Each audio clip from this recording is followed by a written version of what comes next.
डुमरियागंज से चला केश्वरनाथ चला।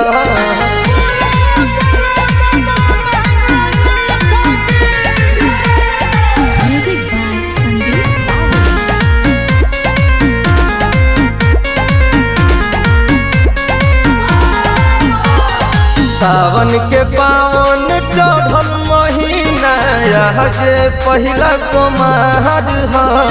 खुश होई मनवा करी दर्शनवा बाबा के महिमा अपार ह। बाबा के महिमा अपार ह। सावन के पावन चढ़ल महीना जे पहिला सोमवार ह। खुश होई मनवा करी दर्शनवा बाबा के महिमा अपार ह।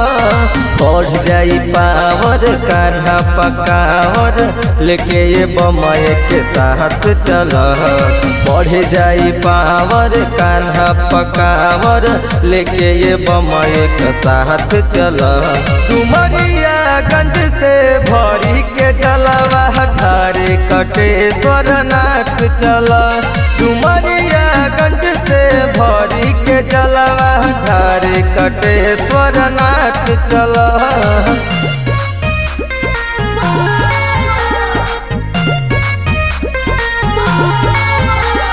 डुमरियागंज से भरी के जलवा ढारे कटेश्वरनाथ चल।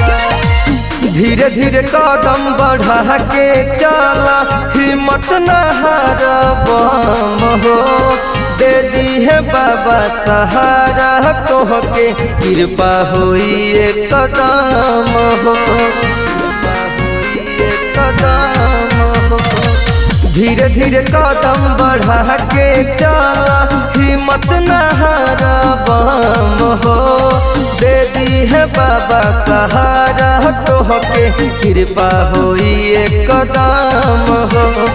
बोल बम बोलत मस्त में डोलत हाथ में जोड़ी हाथ चला। बोल बम बोलत मस्त में डोलत हाथ में जोड़ी हाथ चला। डुमरियागंज से भरी के जलवा ढारे कटेश्वरनाथ चला।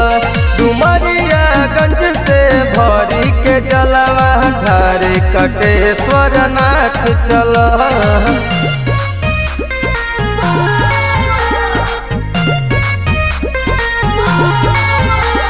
डुमरियागंज से भरी के जलवा ढारे कटेश्वरनाथ चला।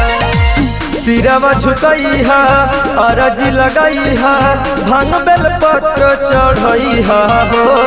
दुखवा बलाई दूर होई जाई ओम नमः शिवाय गोहरई हा हो। गोहरई हा हो।